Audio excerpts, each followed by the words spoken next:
Com você, compartilhar. Patrícia. Eu vou compartilhar minha tela aqui.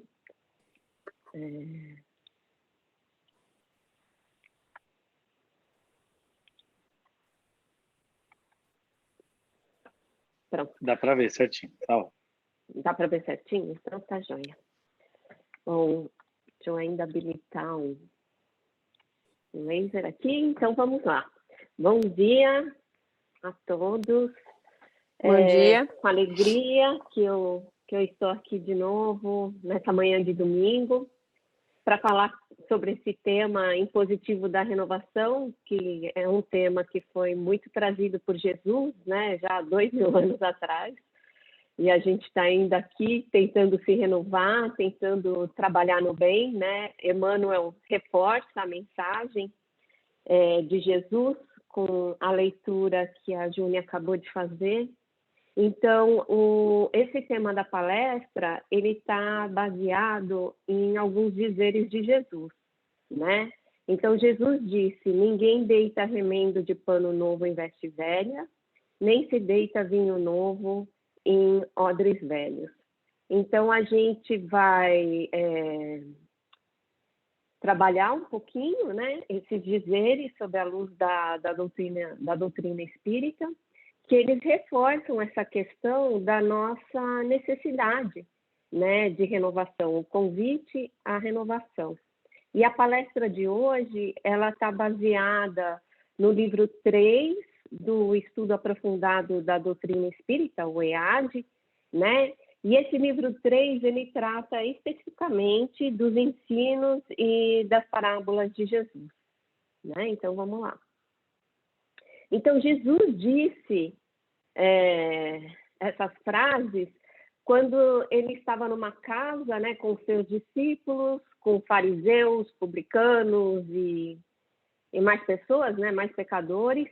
E aí os discípulos de João chegaram e eles questionaram Jesus por que eles tinham que jejuar e os discípulos de Jesus não, né? E aí Jesus disse para eles, podem, porventura, andar tristes os filhos das bodas enquanto o esposo está com eles? Dias, porém, virão em que lhes será tirado o esposo, e então jejuarão. Então, vamos traduzir o que Jesus estava querendo falar aqui, né? Primeiro, Jesus não pregava o jejum como prática religiosa, né? Então, o que ele estava falando? Os filhos das bodas, aqui no caso, eles são os padrinhos do noivo, né? Então, eram amigos especiais do noivo que sentiam a mesma alegria do noivo ao contemplar o rosto da noiva. Porque, segundo a literatura antiga, eram esses amigos, né, esses padrinhos, que eram encarregados de ir buscar a noiva e trazer a noiva ao noivo antes da cerimônia de casamento. Então, eles se regozijavam, né, daquela alegria durante todo o período. E os festejos de casamento, eles duravam dias, né, antigamente. E quando a cerimônia acabava, esses padrinhos também acompanhavam os noivos até a casa deles, né?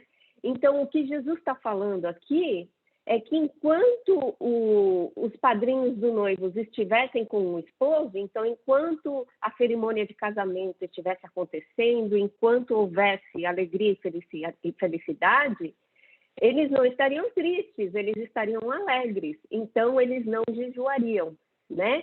Mas chegaria o dia que o esposo iria embora, né? Então, eles ficariam tristes e aí eles jejuariam. Então, segundo Jesus, aqui a gente jejua quando está triste, porque... E a gente sabe disso, né? Quando a gente perde, por exemplo, um ente querido, ou quando alguma coisa muito triste acontece em nossas vidas, a gente normalmente perde o apetite, né? Muitas pessoas perdem o apetite, não tem vontade de comer e acaba jejuando, né? Então, e dá até para fazer um paralelo aqui que o esposo, porque os discípulos de João, eles estavam questionando por que os discípulos de Jesus não jejuavam. E Jesus estava falando, a gente até pode fazer um comparativo que o esposo seria Jesus também, né? Fazer uma outra interpretação. Então, enquanto Jesus estivesse com seus discípulos, os discípulos estariam se regozijando também dos momentos de prazer que Jesus proporcionava, né? Prazer em auxiliar o próximo, em estar diretamente ligado, né, com a divindade. Então, eles estavam num momento de alegria, né, de uma felicidade. Então, eles não tinham a necessidade de jejuar, mas que talvez no momento de tristeza, eles jejuariam. Então, Jesus não está pregando aqui o jejum como prática religiosa. A gente sabe que Jesus jejuou no deserto, né? Mas aí foi por indisponibilidade de alimento, né? E Jesus continua: ninguém deita remendo de pano novo em veste velha, porque semelhante remendo rompe a veste e faz-se maior a rotura. Nem se deita vinho novo em odres velhos. Aliás, rompem-se os odres e entorna-se o vinho, e os odres estragam-se. Mas deita-se vinho novo em odres novos, e assim ambos se conservam. Isso está no livro de Mateus, né, capítulo 9, versículos de 15 a 17. E agora a gente vai trabalhar um pouquinho, né, esses versículos para tentar entender o que Jesus estava falando, tanto no sentido literal da palavra, né, quanto sob a luz da doutrina. Então, aqui, né, ninguém deita remendo de pano novo em veste velha, porque semelhante remendo rompe a veste e faz maior a rotura. Essa figura, mais ou menos, exemplifica, né, fácil de compreender o trabalho inglório, né, de remendar roupa velha, roupa desgastada com o tempo de uso. As fibras já não suportam mais tanto puxa para lá, puxa para cá, né? E aí, se você coloca um pano novo tem uma resistência maior. Então, provavelmente, nessa área da costura, essas fibras que são mais frágeis, com o passar do tempo, elas vão se romper, né? Só lembrando que Jesus estava respondendo à pergunta do jejum, né? Com essa frase. E ele continuou: nem se deita vinho novo em odres velhos. Aliás, rompem-se os odres e entorna-se o vinho, e os odres estragam-se. Mas deita-se vinho novo em odres novos, e assim ambos se conservam. Então, um odre era um saco de couro que era usado para o transporte e armazenamento de líquidos, né? E a gente sabe que o vinho novo, ele ainda passa por um processo de maturação, ele ainda fermenta. Então, o que Jesus está falando? Se você pegar um vinho novo e colocar num odre velho, esse vinho, ao continuar o seu processo de maturação, ele vai liberar gases, alguns processos químicos ainda vão acontecer. Então, provavelmente, esse recipiente, o vinho, ele vai estufar, né? O recipiente tem que conseguir segurar esse estufamento dos gases, né, surgindo. Ele tem que ser resistente para segurar esse processo. E se o odre é velho, pode ser que ele se rompa, né? Que ele não consiga armazenar por um tempo o vinho novo. Então, quais são as ideias que Jesus estava tentando trazer com esses dois versículos aí narrados por Mateus? A primeira ideia é que a junção da visão materialista mais a interpretação literal do Evangelho é o tal do remendo novo em veste velha, né? Então, de que adianta a pessoa jejuar, né, se ela ainda não tem o amor dentro de si, né? Se ela não tem virtudes. Então, isso é um remendo novo, é algo que a pessoa busca no Evangelho para tentar se melhorar, mas ela não trabalha a transformação interior, né? Então, é o remendo novo em veste velha. A mesma coisa tem uma passagem da Bíblia no Antigo Testamento que fala que as mulheres não deveriam cortar seus cabelos, né? Então, de que adianta uma mulher passar a vida inteira, por exemplo, sem cortar o cabelo e não promover uma mudança interior, não ajudar o próximo, não ser caridosa, e por aí vai, né? Então, esses são os remendos novos em vestes velhas, porque eles não promovem a mudança necessária para a nossa evolução espiritual, é simplesmente um tapa-buraco, né? E a questão dos odres velhos com vinho novo é a dificuldade que muitas pessoas têm em assimilar ideias novas, né? Por exemplo, indivíduos que são muito apegados à rotina, a preconceitos sociais, ao comodismo, ao orgulho. Normalmente, eles têm muita resistência à mudança. Então, por exemplo, os discípulos de João, muitos deles não se converteram ao cristianismo, né? Eles não conseguiram assimilar e aceitar o evangelho trazido por Jesus. Então, a gente poderia interpretar essa segunda frase como aquelas pessoas inacessíveis a novos princípios, a novas ideias, são pessoas que são resistentes a mudar, né? Então, a gente vê Jesus falava essas frases simples e, no fundo, elas têm um significado muito profundo, né? Então, o que Jesus estava propondo com esses dizeres é a renovação espiritual, né? Então, ele está sugerindo que a gente trabalhe para a aquisição de virtudes, né? Porque as virtudes são a base do nosso processo de melhoria, né? E quando a gente consegue atingir virtudes no grau mais elevado, é que a gente se torna homens de bem, né? Como trazido pelo Evangelho segundo o Espiritismo. Então, eu fui lá no Evangelho, só para nos inspirar nessa manhã de domingo, para trazer as qualidades do homem de bem. É sempre gostoso a gente ler essas qualidades, porque a gente faz um balanço, né, da nossa vida e vê que a gente está tentando alcançar essas virtudes e a gente não pode desistir, né? A gente tem que sempre seguir adiante. Então, o homem de bem é aquele que cumpre a lei da justiça, de amor e de caridade. Ele interroga sempre sua consciência, né, para saber, para avaliar se as atitudes dele estão sendo corretas, se ele precisa mudar comportamento e tudo mais. Ele tem fé no futuro, pois ele crê em Deus, né? E esse homem de bem, ele sabe que a Deus tudo provê, ele não abandona nenhum ser da criação. O homem de bem também coloca os bens espirituais acima dos bens temporais, né, que são os bens materiais. Ele faz o bem, né, pelo prazer de fazer o bem, e ele se alegra com isso, né, ele se satisfaz com os benefícios que ele espalha.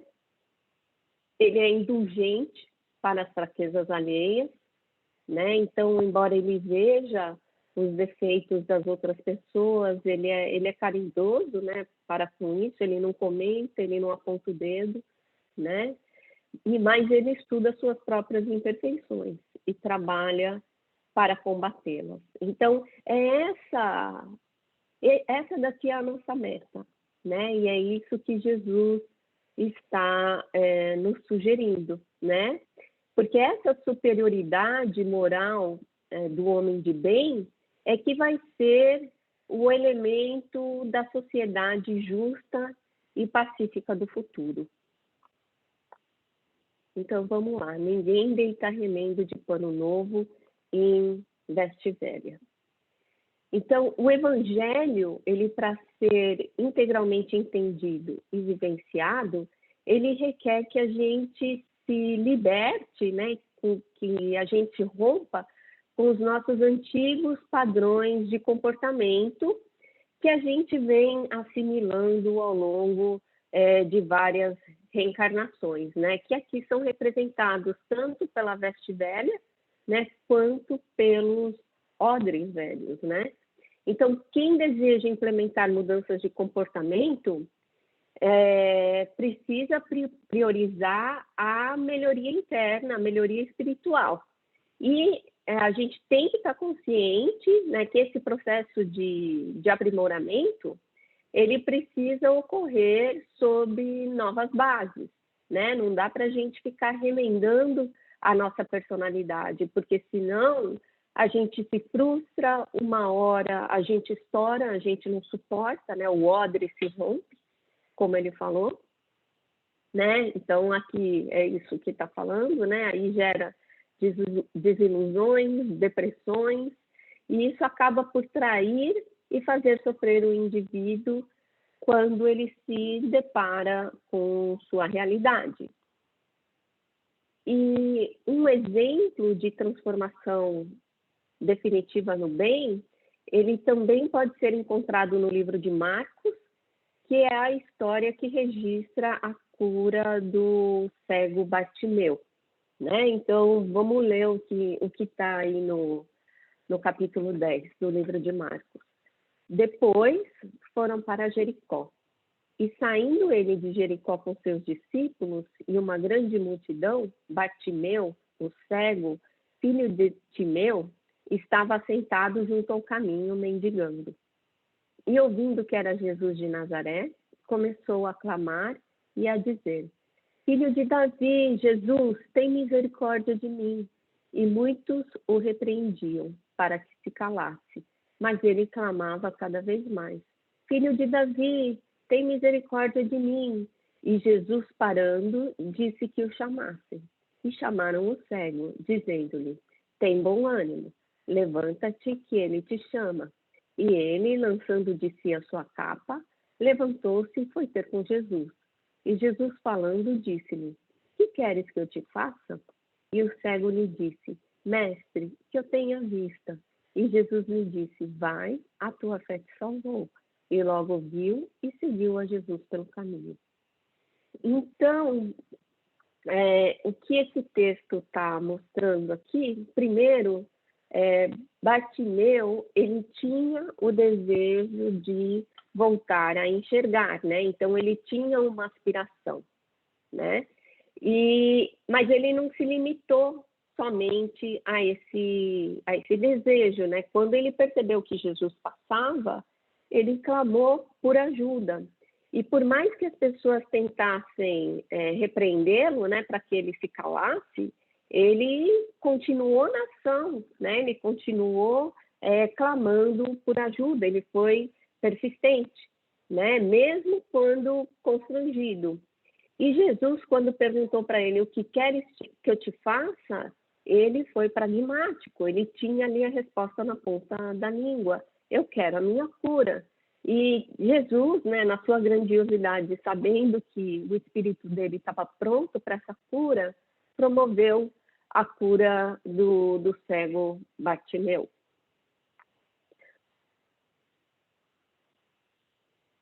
Então, a questão ninguém se deita vinho novo em odres velhos, deixa eu só ver se eu não esqueci uma observação, não, tá certo.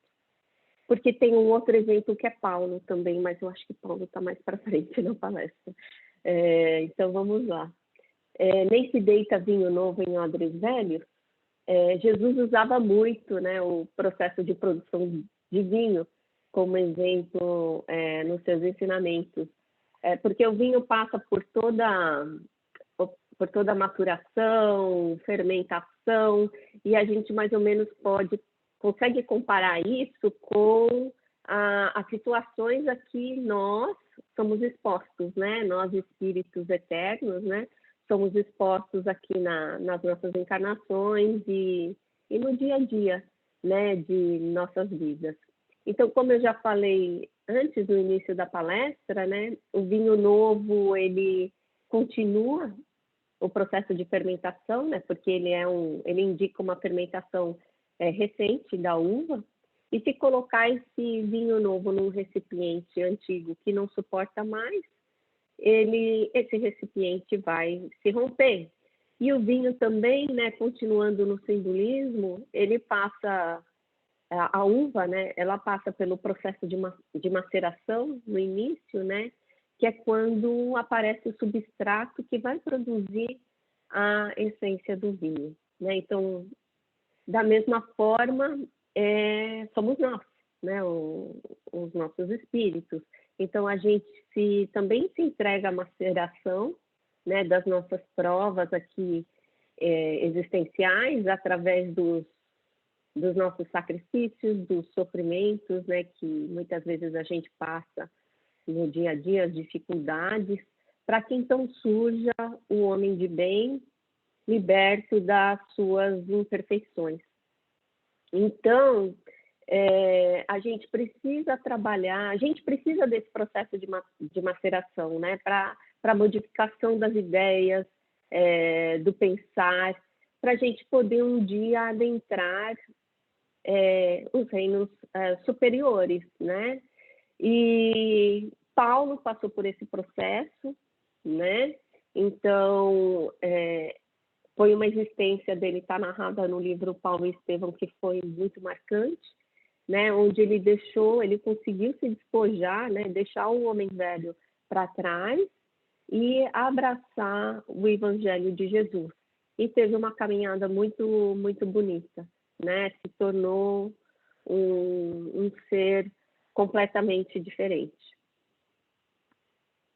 Então, os odres velhos e as vestes velhas são um homem velho, né, que cada um de nós carrega dentro de si, né? E o nosso orgulho, o comodismo, né, que muitas vezes nos cega, eles impedem essa nossa renovação. E isso se somando ao mundo material que a gente vive, onde até muitas pessoas têm a dificuldade de ver um propósito além, né, na vida, a pessoa fica restrita ao material, isso tudo dificulta ainda mais esse processo de se desvencilhar do homem velho, né? E a pessoa perde a meta, né? Perde muitas vezes não enxerga, né, a proposta divina. E aí a gente tem a evolução dos ódios, resistências, lutas e reivindicações. E isso a gente está vendo muito atualmente, né? Nesse momento que a gente está passando agora no planeta, onde a gente passa do mundo de provas e expiações para o mundo de regeneração, né? A gente tem toda a informação circulando, a gente está conectado, assim, a maior parte do nosso tempo, né, no dia a dia, e a gente vê, né, essa dificuldade de se transformar, a dificuldade que muitas vezes as pessoas têm às ideias novas. Por exemplo, vou dar um exemplo para vocês. Eu vejo muito na minha rede social, amigos meus, né, pessoas reclamando contra o politicamente correto, né? Eles se irritam com isso, eles dizem que o mundo perdeu a graça, que antigamente o mundo era mais divertido, era mais engraçado, quando, por exemplo, eu era criança, né? Porque hoje as crianças são muito sensíveis, não se pode mais chamar ninguém por nomes, né? Não se pode fazer bullying, né? Então, aí a gente vê que são os odres velhos que estão tentando voltar para um passado que, na verdade, não era bom, né? Só era bom para quem promovia o bullying, mas para quem sofria o bullying, a gente sabe que não era bom, e essas pessoas têm dificuldade de receber essa nova ideia que tende a transformar o planeta num local mais respeitoso, né? Porque eu tenho amigos que sofreram bullying na infância, graças a Deus eu não passei por essa experiência de pequena, um pouquinho, né? Porque todo mundo brincava, ou brincava entre aspas, né? Com todo mundo. Mas eu tenho amigos que passaram por mais tempo na vida, porque tinham dificuldade no aprendizado, tinham alguma deficiência, e essas pessoas carregam, sim, traumas, porque às vezes a gente conversa e a gente vê que as pessoas trazem esses traumas dentro de si, né?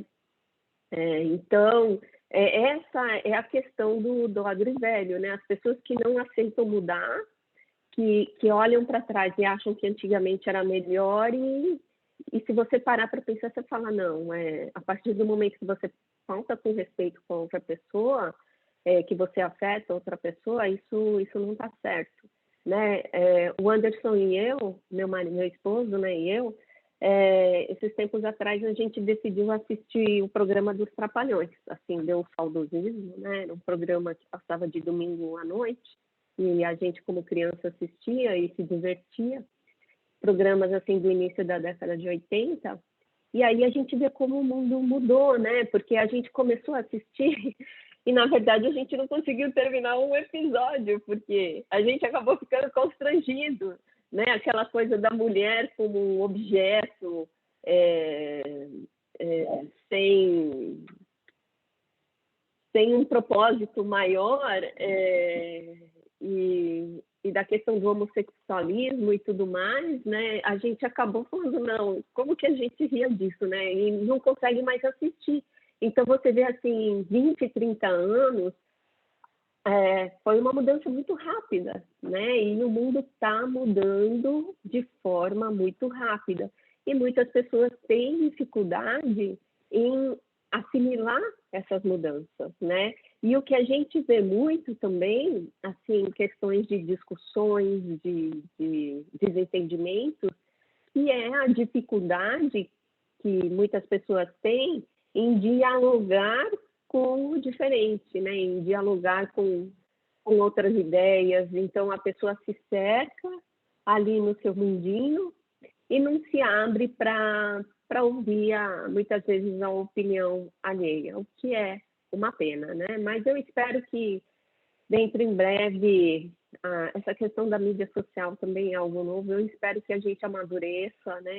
E a gente consiga superar essa dificuldade, né? Porque todos nós queremos um mundo melhor, né? E a gente também quer melhorar, as pessoas querem melhorar, mas o problema é que eu acho que tem muita gente perdida hoje em dia, né? E as pessoas não sabem por onde melhorar. E a gente vê uma insatisfação geral, até com os sistemas políticos, né? Porque esses sistemas políticos, eles não conseguem atender, né, os anseios e as aspirações do coletivo. Muitas vezes até eles deixam os interesses pessoais prevalecerem, né? Então, isso cria uma insatisfação geral. E no Livro dos Espíritos tem uma pergunta, que é a 895, que Kardec pergunta para os espíritos, né, qual que é o nosso sinal mais característico da imperfeição. E os espíritos respondem que é o nosso interesse pessoal, né? Então, quando a gente coloca o nosso interesse pessoal acima da coletividade, essa é a nossa maior imperfeição. Porque muitas vezes a gente aparenta uma bondade, né? A gente até acha que tem bondade dentro da gente, que está no caminho certo, mas quando o interesse nosso é ameaçado, né? Quando alguém cruza o nosso caminho e faz uma coisa que a gente não gosta, a gente deixa a nossa máscara cair, né? E aí a gente se veste de raiva, de ódio, e são nesses momentos que a gente tem que prestar atenção, né? O que está despertando dentro da gente esses sentimentos, né? E como trabalhar isso dentro da gente, né? Então, tentar sair um pouco do plano material, né? E olhar mais, quer dizer, deixar mais aguçada a nossa percepção espiritual. Porque esse turbilhão que a gente está passando, ele é um processo necessário, né? A gente não está passando, a gente não está aqui neste momento do planeta ao acaso, né? Então, a gente está aqui vivendo todas essas experiências para a gente se aprimorar, né? Para a gente aprender.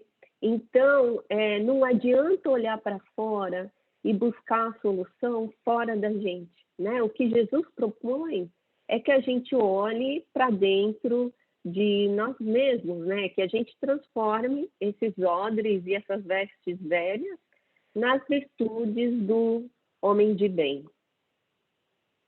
Então, a gente precisa aí se renovar, né? Transformar o homem velho, carregado de tendências e erros seculares, no homem novo, atuante na implantação dos ensinamentos do Divino Mestre, dentro e fora de si. Então, a renovação ela é um meio da gente dar uma nova direção aos valores que a gente já possui e corrigir as nossas deficiências, cujas raízes muitas vezes a gente ignora, né? Ou então a gente não tem motivação para mudar, a gente pensa, não, isso está muito arraigado dentro de mim, não vou conseguir, né? Então, é a gente adquirir consciência para aprender a ser, a existir, se realizar como criatura divina que somos. Então, aí o que vem na nossa cabeça é como, né? Mas como eu vou fazer essa mudança, essa reforma íntima? Então, o primeiro passo, lembra lá do cego Bartimeu? O primeiro passo é ter vontade, né? A gente ter uma meta, andar com capítulo 17 de Perfeitos, Homem de Bem, estampado ali, sempre na nossa frente para nos inspirar, né? Então, é ter a meta, ter disposição e ter força para trabalhar, né? A gente não pode desistir. E a gente precisa de coragem, né? Lembrando ainda da história do cego, por mais que tentaram inibir, né? Para que ele não gritasse, não chamasse, ele prosseguiu, ele teve coragem e ele continuou, né? E o segundo passo é a gente se observar, né? Então, a gente ter atenção plena, identificar o que se passa dentro da gente. E o mais importante de todos é a gente partir para a ação, né? É a gente se transformar, porque a gente não vai matar um homem de bem, né? Tudo no nosso corpo é energia. Desculpa, a gente não vai matar o homem velho, o homem de bem de jeito nenhum, mas a gente não vai matar o homem velho, né? Porque ele é fruto de anos e anos de experiência. O que a gente vai fazer, a gente vai transformar, né? Essas características negativas que a gente tem em positivas, a gente vai educar, né? Esse homem velho. Esse é o nosso objetivo. Né? Então, e o que a gente tem que observar aí dentro de nós? Os nossos sentimentos, né? As nossas virtudes. Aqui tem algumas indicações, por exemplo, o que nos dá medo, se nós estamos carregando muitas culpas, o porquê dessas culpas, então tentar praticar o perdão das ofensas, né? Que momentos que nos despertam a raiva, refletir sobre esses momentos, por que eles despertam esse sentimento que eu não gosto dentro de mim, que esse sentimento que tira a minha paz interior, que prejudica a minha saúde, né? A gente sabe os malefícios que a raiva, o ódio, a tristeza, a melancolia causam, né, para o nosso corpo físico, muitas vezes até prejudicando essa nossa existência, né? Encurtando esse nosso caminho, né? Por que a gente sente inveja? Que momentos nos desperta a inveja, o ciúme, né? Para que a gente evite ansiedade, depressão, angústias e tudo mais. Mas a gente também tem muitas coisas boas, né, dentro da gente. E olha aqui, a lista de coisas boas, ela supera a lista de sentimentos negativos, embora a gente ainda esteja muito focado nesse momento. Mas esses sentimentos negativos, eles podem ser transformados, né, para o bem, né? Para a benevolência, para o bem-querer, para a paciência, responsabilidade, ternura, doçura, né? Para a gente ser manso, respeitar o próximo e praticar a justiça para com todos, né? Entender que nós temos liberdade, mas que essa liberdade ela cessa, né? Quando a gente afeta o nosso próximo, né? Então a gente tem que interiorizar o conhecimento de si mesmo, de nós mesmos. Porque os ensinamentos espíritas, eles nos oferecem a chave, nós somos muito sortudos, né, de estar aqui estudando a doutrina, de estar tendo essa chance de reflexão, né, a chave para o entendimento da mensagem cristã, né, uma interpretação mais ampla do Evangelho, né, não ser um remendo novo, né, em sua pureza e sentidos originais. Esclarecem a criatura humana a respeito das consequências de seus atos impensados e também como corrigi-los. O espírita deve estar consciente de que não é suficiente aceitar a doutrina que lhe ensina de onde vem, o que faz e para onde vai. Então, isso não é o suficiente. Nós precisamos nos trabalhar. E a aceitação do Evangelho de Jesus sem dogmas, sem interpretação literal, representa o vinho novo, né? Livre de impurezas, que é colocado em odres novos, não contaminados. É a proposta do Espiritismo na sua feição do cristianismo redivivo. E a gente sabe, a literatura espírita ela é muito ampla, né? Então, a gente tem a chance de estar sempre sendo brindado, né, por textos que elevam o nosso pensamento, por textos que nos fazem refletir. Às vezes a gente fica perdido de como trabalhar isso, essas características dentro da gente, e quando necessário a gente precisa procurar ajuda, muitas vezes de profissionais, né, de psicólogos, de terapeutas, buscar a boa leitura, né? A gente tem a série psicológica da Joana de Ângeles, que nos ajuda tanto, né, no dia a dia. Tem um livro, o Anderson sempre lê ali de manhã, eu acho muito bonitinho, que é o Manual Prático do Espírita. Ele também ajuda nesse processo de transformação, né? Então, ele traz aqui a base do transformar-se, então, toda a teoria, né? O que a gente pode transformar intimamente, né? Então, todos aqueles aspectos negativos, né, que foram listados antes, né? A questão dos vícios, né? Que a gente pode trabalhar. Se alguém tem um vício, essa pessoa pode trabalhar para tentar reverter. Aí ele traz os malefícios, né? Dos vícios, o orgulho, a vaidade, a inveja. Então, ele traz um exemplo de uma série de aspectos negativos que a gente traz dentro da gente, também os aspectos positivos, e aí ele traz algumas dicas, né, os meios para realizar as transformações, né? Então, como programar as transformações, um método prático de autoanálise. Então, para quem está interessado em se debruçar um pouco sobre o assunto, é um livro interessante, né, para ler de manhã ou ao final do dia, para fazer um balanço de como foi o dia, né?